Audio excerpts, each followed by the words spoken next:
Bonjour à tous, Franck Muller. Nous sommes mardi 5 mai 2020. Avant toute chose, comme vous le savez, ce matin, nous avons eu droit à Emmanuel Macron à l'école Ronsard à Poissy, dans les Yvelines. Je vais vous montrer quelque chose. Regardez bien toutes ces photos. Comme vous pouvez le voir, il enlève son masque, il l'enlève, ça ne couvre pas le nez, etc. etc. C'est-à-dire qu'en 4 photos, alors qu'il cherche à faire de la communication, et nous montrer qu'il faut porter le masque, etc., etc., il touche le masque ne couvre pas le nez, il enlève son masque en classe, et on s'aperçoit qu'il y a des enfants qui sont à 50 cm l'un de l'autre. Voilà. On s'aperçoit quand même qu'il y a 50% de noirs dans la classe. Mais bon, ça c'est un détail, mais bon, c'est les banlieues, c'est comme ça. Mais bon, c'est pour le sourire, c'est pas... Voilà. Voilà, Emmanuel Macron en pleine opération de communication pour préparer 2022. Bon, deuxièmement, ça, vous savez ce que c'est ça? Projet de loi.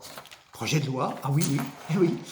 L'état d'urgence sanitaire déclaré par l'article 4 de la loi 2020-290 du 23 mars 2020 pour faire face à l'épidémie, etc. On rajoute, écoutez bien, nul ne peut voir sa responsabilité pénale engagée du fait d'avoir, durant l'état d'urgence sanitaire déclaré à l'article 4, soit exposé autrui à un risque de contamination par le coronavirus, SARS-CoV-2, soit causé ou contribué à causer une telle contamination, voilà, à moins que les faits aient été commis intentionnellement, par imprudence ou négligence, dans l'exercice des pouvoirs de police administrative ou en violation manifestement délibérée d'une mesure de police administrative. C'est-à-dire que En Marche, LREM, entend procéder à l'auto-amnistie, non seulement des ministres, mais aussi de tous les hauts fonctionnaires qui sont visés par des multiples plaintes déposées à leur encontre en pleine crise sanitaire. Vous savez qu'il y a des regroupements de professionnels qui ont pris des avocats et qui souhaitent porter plainte. Voilà, bien. Hier, nous avons eu Édouard Philippe devant le Sénat. Le Sénat a voté contre le déconfinement. Macron est tout de suite arrivé, même plus tôt, il a coupé Philippe, il a fait une conférence de presse. Après, on a de nouveau eu Édouard Philippe.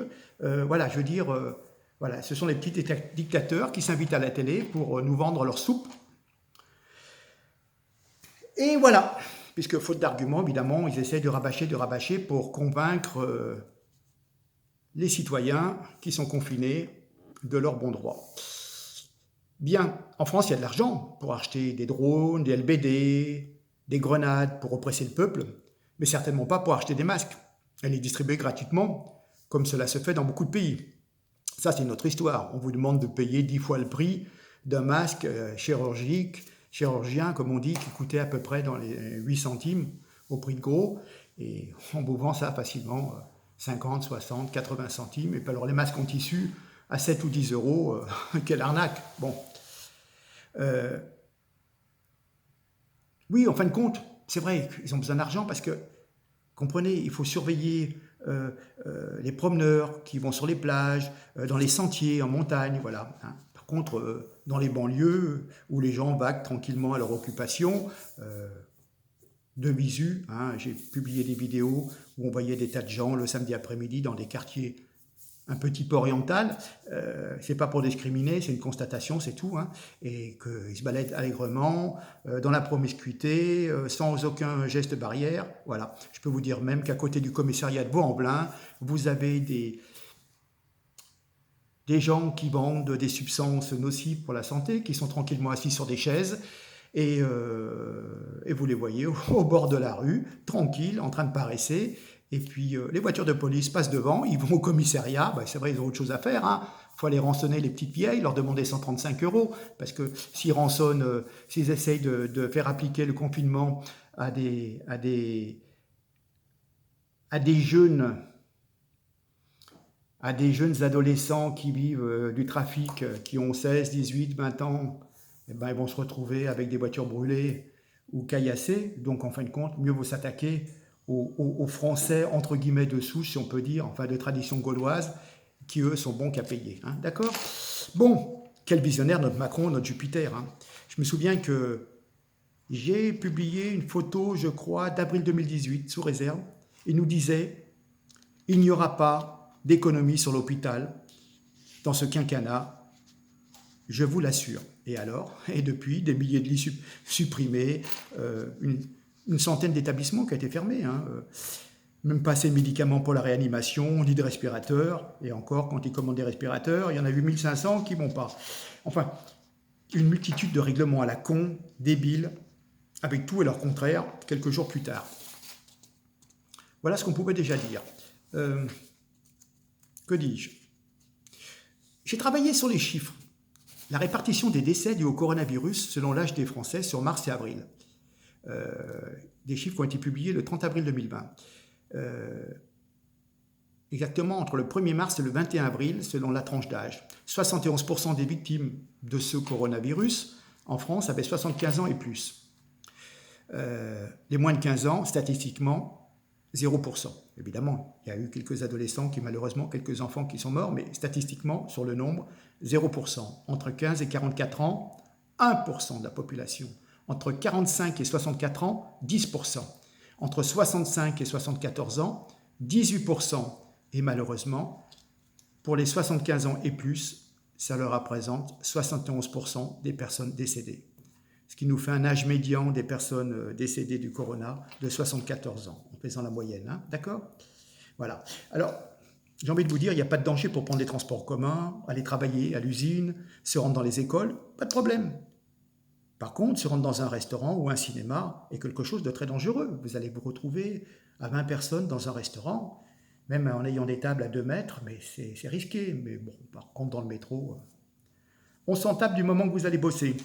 D'ailleurs, on pourrait demander à Brigitte Macron de venir donner des cours, je crois que donner des cours de français, en banlieue, et avec quelques enfants de ministres, hein, pour nous montrer que tout va bien, qu'il n'y a rien à craindre. Hein. Ça serait pas mal, d'accord? Enfin, de toute façon, on peut dire bienvenue dans ce nouvel ordre mondial qui nous garde confinés pour vous rendre obéissants et dociles en vous faisant peur. Restez chez vous. Alors, c'est toujours en marche arrière. Hein. Une annonce un jour, une rectification le lendemain. Le gouvernement a pris l'habitude, depuis le début de l'épidémie, de dévoiler de nouvelles mesures, puis de les modifier peu de temps après. Encore ce week-end, samedi dernier, je rajoutais un petit bout à ma vidéo en vous disant « ça y est, il y a une quarantaine qui est instaurée pour les personnes qui arrivent en avion depuis l'étranger. C'est la moindre des choses. » Bon, des avions qui arrivent de New York, qui arrivent de Chine, bon, quand même. Et puis, en fin de compte... comment dire? Ben, ce fut encore le cas ce week-end. Le lendemain, donc on est d'accord qu'Olivier Véran avait annoncé que toute personne entrant sur le territoire national se verrait imposer une mise en quarantaine.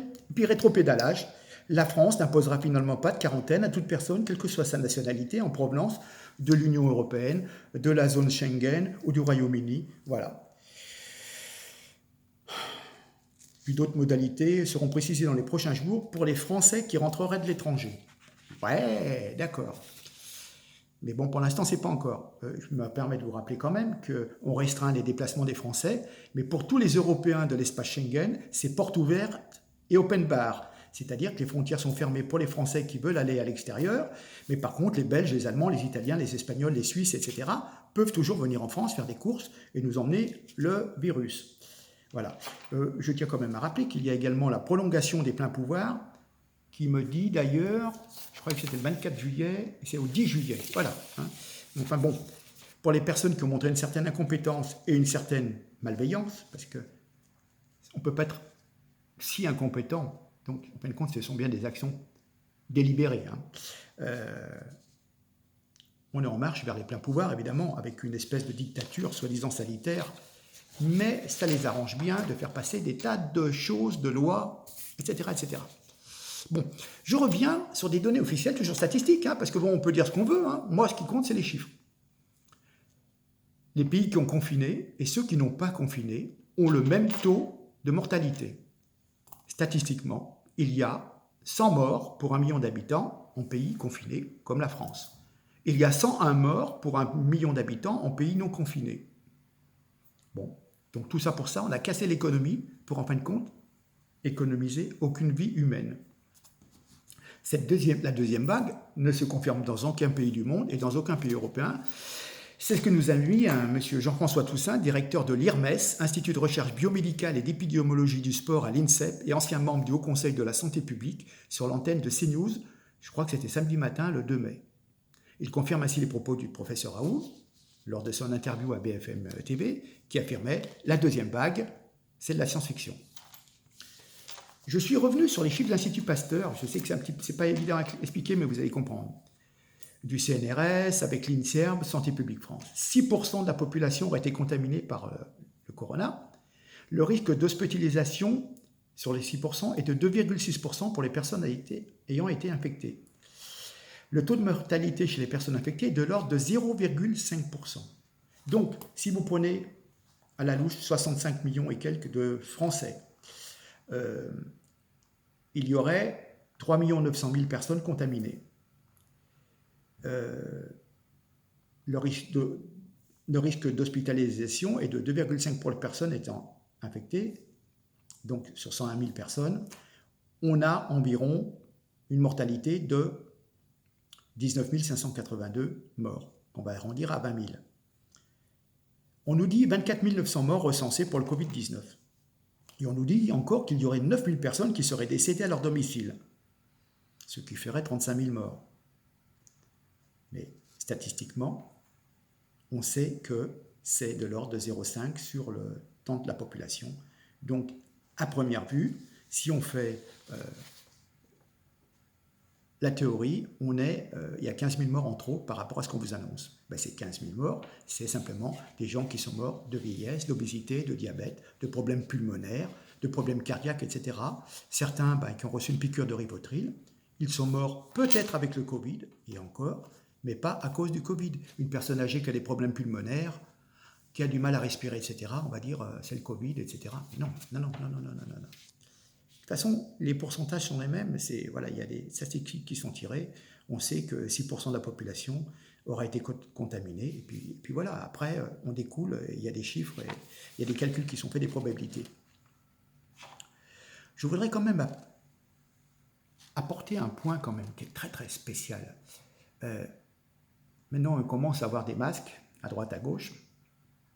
Mais je voudrais vous rappeler quand même qu'il y avait des personnes qui avaient été précédemment malades du Covid, qui sortaient de l'hôpital, qui étaient donc très très fragilisées, et qui avaient une ordonnance en leur disant voilà, vous achèterez des masques en pharmacie, mais les pharmacies n'avaient pas le droit de leur vendre. Ils n'en avaient pas. Il y avait certaines personnes qui étaient en chimiothérapie, donc vous savez très bien qu'en chimio, on est sensible à tous les microbes parce que nos défenses immunitaires sont diminuées, et donc il leur fallait des masques. Et bien, vous vous rendez compte que les pharmaciens étaient obligés de refuser à ces personnes des masques parce que c'était interdit dans la réglementation, sous peine d'amende de X milliers d'euros, de vendre des masques même à des personnes qui partaient en chimio, qui suivaient des traitements de chimio. Donc, en fin de compte, cette pseudo-pandémie, je vous rappelle quand même que ce n'est pas du tout une pandémie. Parce que quand on vous dit, je vous en ai parlé la dernière vidéo, l'OMS vous parle d'une grippe saisonnière entre 290 000 à 650 000 morts à l'année. C'est une grippe saisonnière. Les chiffres falsifiés de ce corona vous disent 240 000 morts, je crois. Donc, là-dedans, il y a des gens qui sont morts de la grippe normale. Il ne faut pas se leurrer. Il n'y a plus de morts de la grippe normale. Ils ont tous le corona. Bon. Donc, ce n'est même pas une pandémie. C'est un épisode saisonnier. Alors, qui a ses particularités, on est d'accord. Mais quand il y a 600 000 morts, 650 000 morts de la grippe saisonnière, on n'arrête pas l'économie. Vous voyez ? Donc, quelque part, cette catastrophe, elle aide bien quand même pour certaines... certainement pour la toute-puissance de l'oligarchie. Posez-vous des bonnes questions quand même, ça arrive à ce point. On peut légitimement se demander si le confinement total n'a pas pour objectif de détruire l'économie, car ce qu'on appelle l'effondrement économique est au fond la destruction de l'économie réelle par l'économie fictive, la finance spéculative, dont les tenants, les grands banquiers d'affaires, contrôlent la politique économique de nombre de pays occidentaux, parce qu'on sait que tout est tenu par quelques grosses banques. Cet effondrement serait une étape dans le processus de domination des sociétés par le système bancaire. Il n'y a rien de nouveau sous le soleil parce que le principe reste le même depuis l'Antiquité. La pratique du prêt à intérêt a pour conséquence ultime et objectif non avoué la réduction à l'esclavage. Alors, c'est ce qu'on appelle une expression qui s'appelle le péonage. Le péonage du paysan, de sa famille, par la suite du peuple laborieux. C'est-à-dire, les péons au Mexique avaient une dépendance, ils avaient obtenu un terrain, etc. Mais en fin de compte, ils avaient une dépendance de cet ouvrier agricole envers le propriétaire. Donc pendant des années, ils devaient travailler entre guillemets gratuitement. C'est pour ça qu'on utilise le terme de péonage des ouvriers par rapport au grand capital. Donc cette pandémie, eh ben, elle arrange beaucoup de choses. Et faut réfléchir. Réfléchissons bien. Le confinement total est un moyen d'achever le processus d'appauvrissement des classes moyennes et des ouvriers occidentaux, qui eux-mêmes, disons, ont été appauvris par le libre-échangisme mondialisé. Hein. Le libre-échange a détruit une partie de l'industrie occidentale, qui a été délocalisée en Asie, et on a fait pression sur les salaires. Ce système a provoqué un surendettement des particuliers et des États, notamment aux USA, et les étapes de ce processus sont bien connues. Ensuite, vous avez une déréglementation bancaire, et puis il y avait une loi qui a été abolie qui séparait les banques de dépôt et les banques d'investissement. Donc cette dérégulation a permis aux banques de jouer avec les économies des épargnants. Hein, votre argent est placé à la banque, en fin de compte, votre banque joue avec, qui a conduit à la crise de 2008, à la suite de quoi les États ont renfloué les banques avec l'argent du contribuable. Donc, quand c'est des gains, c'est privé, c'est privatisé, ça va dans la poche des banques. Et quand il y a des pertes, eh ben, on demande aux contribuables de renflouer. Voilà. Donc, c'était prévu, hein, cette nouvelle crise financière en 2020, qui devait être plus importante que 2008. Voilà, on peut légitimement se demander si cette pandémie n'est pas donc une opportunité, hein, il faut le dire, pour les tenants de la finance internationale et leurs auxiliaires d'opérer cette grande spoliation, qu'on peut dire, sans être désigné comme coupable. Hein. Le responsable serait alors cet ennemi invisible contre qui nous serions en guerre, cette fameuse pandémie qui mettrait à l'arrêt l'économie réelle. Et puis avec cette panique artificiellement provoquée et toutes les mesures étatiques excessives qui ont eu lieu, et ben voilà. Donc c'est à la faute du coronavirus qui a fait chuter la bourse new-yorkaise de 20%. Et en France, le CAC 40 avait perdu, je crois, 37% par rapport à son plus haut niveau qui était atteint, qui était, je crois, du 19 février. L'objectif des banquiers internationaux est l'appauvrissement des masses par leur prospérité. Je me souviens d'une déclaration de 2012 de Christine Lagarde qui disait, lorsqu'elle était au fonds FMI, hein, quand le monde qui tourne autour du FMI va mal, nous nous portons bien. C'est dans ces périodes que nous commençons à devenir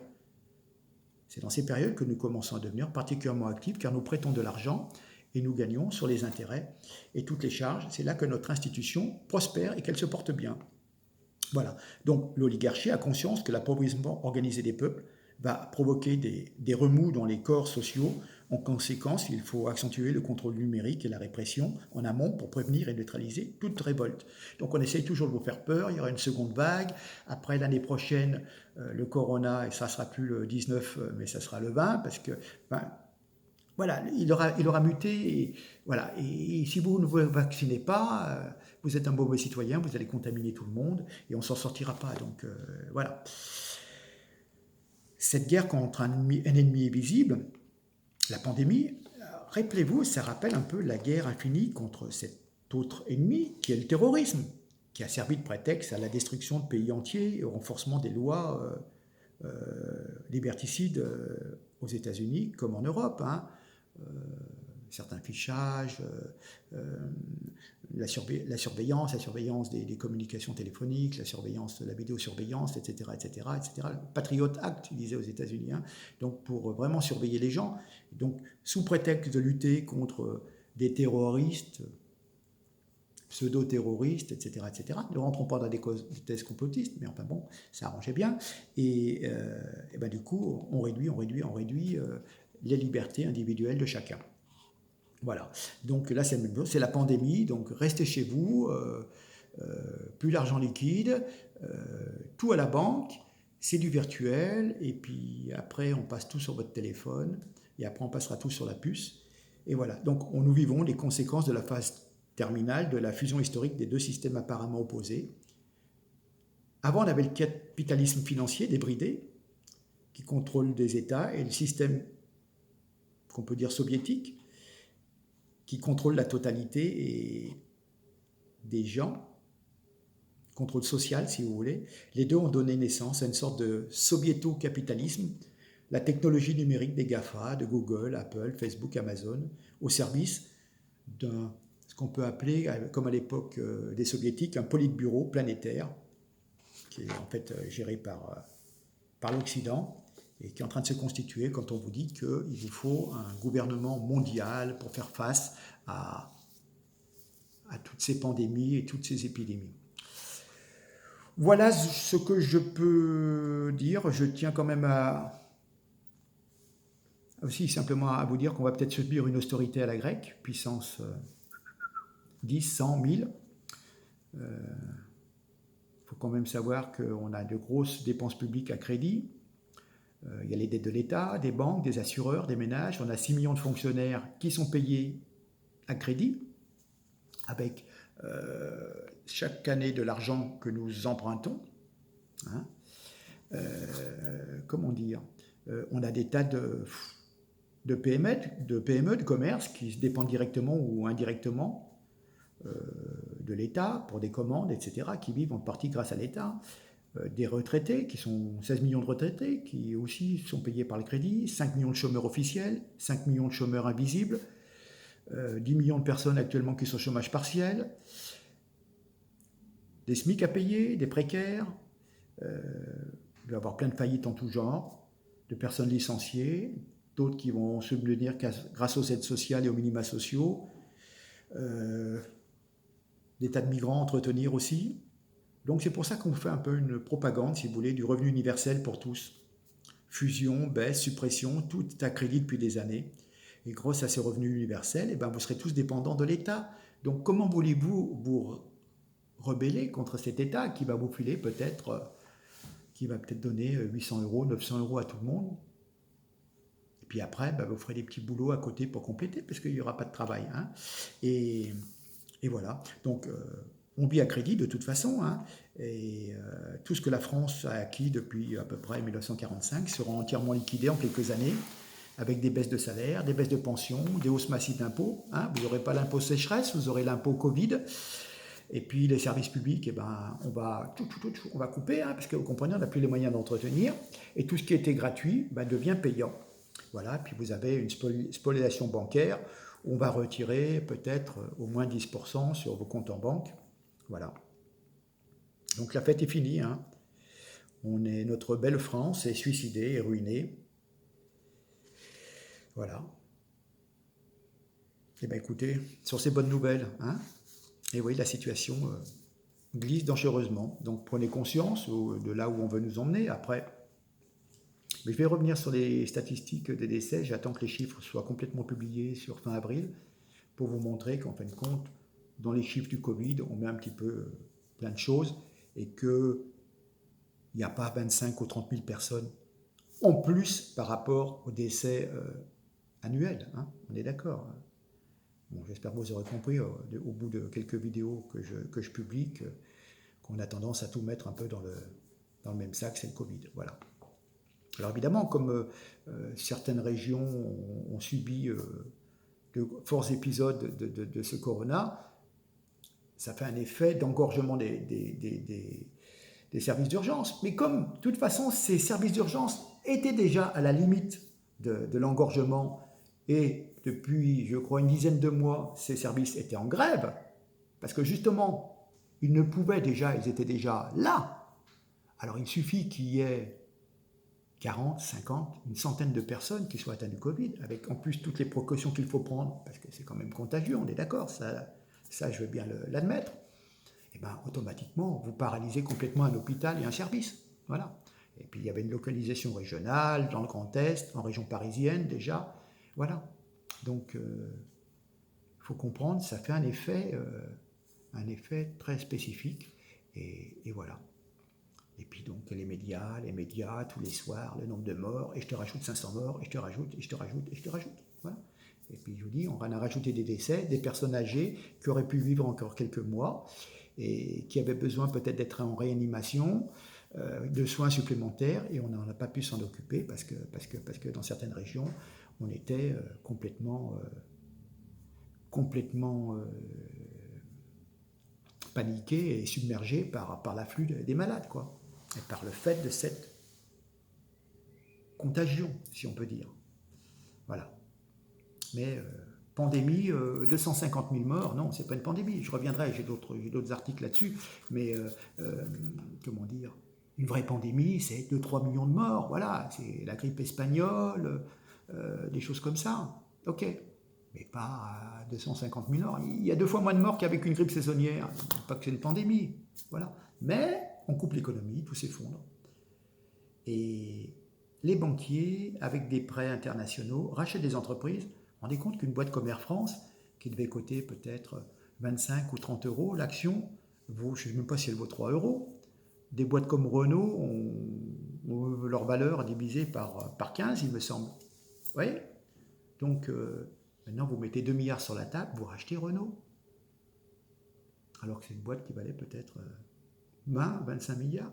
Oui, voilà. C'est simplement pour vous mettre dans l'idée, quoi. Bon. Écoutez, je vous laisse.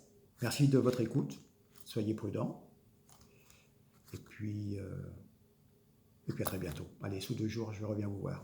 Merci, à très bientôt. Allez, je compte sur vous. Partagez, s'il vous plaît. Je suis toujours bloqué par Facebook. Donc, partagez. Encore merci pour toutes les interventions et les commentaires sur mes précédentes vidéos. Alors, je vous explique, j'ai publié sur YouTube, pour les gens qui sont abonnés à YouTube, qui suivent YouTube. Et en même temps, la même vidéo, je l'ai postée sur Facebook parce qu'il y a une question d'algorithme. Et ça se partage moins bien sur Facebook quand c'est des vidéos YouTube. Donc, du coup, j'ai publié la vidéo sur 2 réseaux différents. Bah, comme ça, ça se complète un peu. Puis voilà. Hein, d'accord? Allez, je vous ai tout expliqué. Hein. Vous savez, à force de publier des vidéos, etc., on essaye de voir de quelle façon on peut être le plus visible possible. Voilà, en tous les cas. Merci pour tout. Et puis à très bientôt. Allez, au revoir. Et n'écoutez pas les mensonges, hein, les bobards. Hein. Faites-vous votre opinion. Qui parle, à qui profite et qui paye. Merci. Au revoir.